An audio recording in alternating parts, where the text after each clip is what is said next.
Here's an overview of the operation of the Ponsness-Warren 375. This first position sizes the brass. The second position ejects the old primer and installs the new primer. The third position is used to drop the powder, then insert the wad, and then drop the shot. The next position is used to pre-crimp the shell, and the last position is used for the final crimp.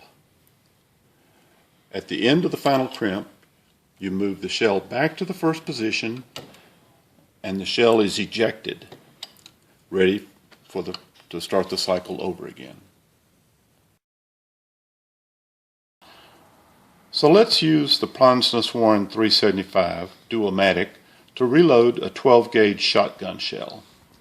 The first step is to set the primer in place on the primer ram. Now we take our 12-gauge hole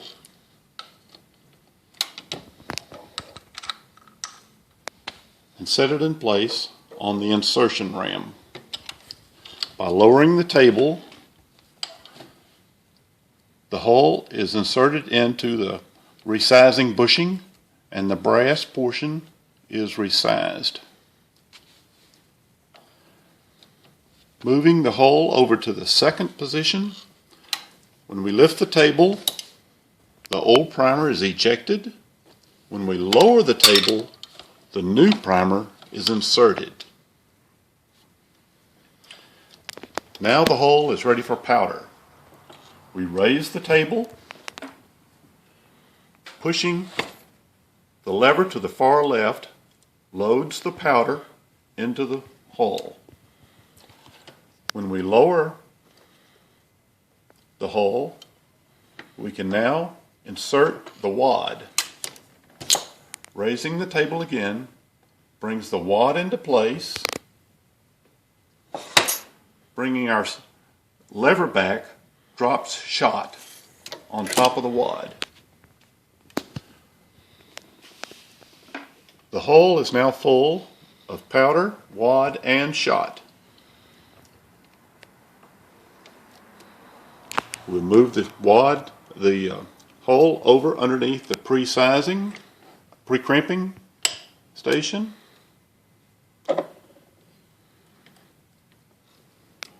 And now to the final crimp. Notice how the hole is completely supported by the resizing bushing.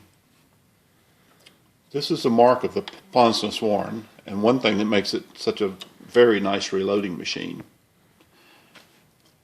Moving the hole back to the starting position, we can use the ejection ram. And now the finished cartridge is ready for shooting. In order to change the powder and shot bushings, simply remove this inspection port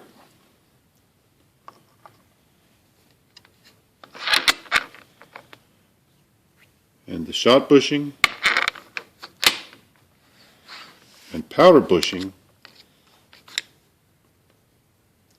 can be easily lifted out from the top.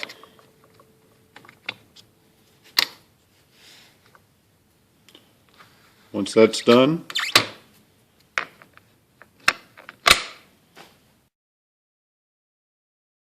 one of the things I like the most about the Ponsness-Warren 375 is the ease with which you can empty the powder hopper or the shot hopper.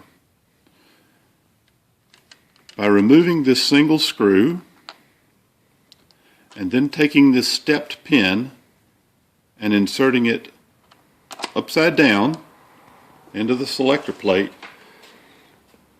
the hopper now moves with the selector lever.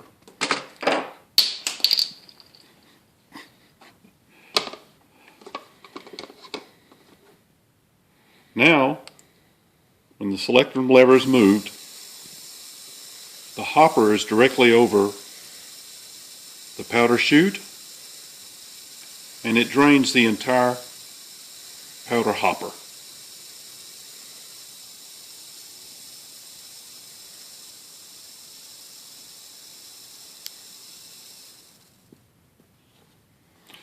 The same thing can be done for the shot.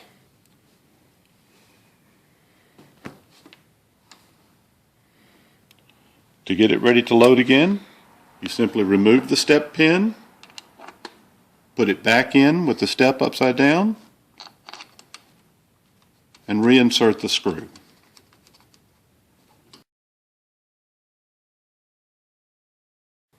One of the truly unique features of the Ponsness-Warren 375 is that it can hold two sets of tooling to reload two different gauge shotgun shells on one machine. After we empty the powder hopper and the shot hopper, this large central knob is removed. Then the hopper plate can be removed. That exposes the shot and powder bushing slide, which can be removed. There's the bushings.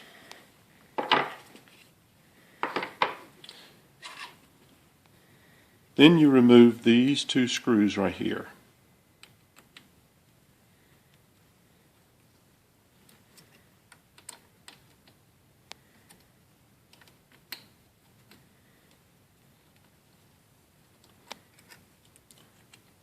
The tooling plate is then slid up and off.